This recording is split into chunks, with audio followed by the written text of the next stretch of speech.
Hi friends, നമ്മുടെ ചാനലിലെ പുതിയ വീഡിയോയിലോട്ട് എല്ലാവർക്കും സ്വാഗതം. ഒരു ട്രാവലിംഗ് വ്ളോഗാണ്. This is Dhanya Soni and welcome to our Dhanya's world. Athirappilly വെള്ളച്ചാട്ടത്തിൻ്റെ അവിടെ നിന്ന് 8 കിലോമീറ്റർ ഫ്രണ്ടിലോട്ട് വന്നു കഴിഞ്ഞാൽ നമുക്ക് കാണാൻ സാധിക്കുന്ന അതിമനോഹരമായിട്ടുള്ള മറ്റൊരു വെള്ളച്ചാട്ടമാണ് വാഴച്ചാൽ.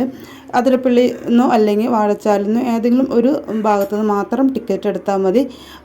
ഒരു ഭാഗത്ത് നിന്ന് ടിക്കറ്റ് എടുത്തു കഴിഞ്ഞാൽ 2 വെള്ളച്ചാട്ടം കാണാനായിട്ട് എൻട്രൻസ് ഫ്രീ ആയിരിക്കും. ആ ടിക്കറ്റ് നമ്മുടെ കയ്യിലുണ്ടായിരിക്കണം. വാഴച്ചാൽ വെള്ളച്ചാട്ടം കാണാൻ വരുമ്പോൾ കുട്ടികൾക്കായിട്ടുള്ള ഒരു വിശാലമായിട്ടുള്ള പാർക്ക് ഇവിടെ അവർ ഒരുക്കിയിട്ടുണ്ട്. അതുപോലെ തന്നെ നമുക്ക് ഭക്ഷണമൊക്കെ ഇരുന്ന് കഴിക്കാനുള്ള ഒരു സൗകര്യം ഒക്കെ ഈ ഒരു വെള്ളച്ചാട്ടത്തിൻ്റെ അടുത്തിരുന്ന് നമുക്ക് ഭക്ഷണം ആസ്വദിച്ച് കഴിക്കാനുള്ള ഒരു സൗകര്യമൊക്കെ ഒരുക്കിയിട്ടുണ്ട്. അതുപോലെ ഒരു റെസ്റ്റ് ഏരിയ ഉണ്ട്.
ജൂൺ മാസത്തിൽ മഴ തുടങ്ങിക്കഴിഞ്ഞാൽ കുറച്ചും കൂടി മനോഹരമായിട്ടുള്ള കാഴ്ചയായിരിക്കും നിങ്ങൾക്കായി കാത്തിരിക്കുന്നത്. ഇഷ്ടപ്പെടുന്നതായിരിക്കും. ഇഷ്ടപ്പെടുന്ന ലൈക്ക്, കമൻറ്റ്, ഷെയർ, സബ്സ്ക്രൈബ് ചെയ്യുക. Okay, bye, thank U.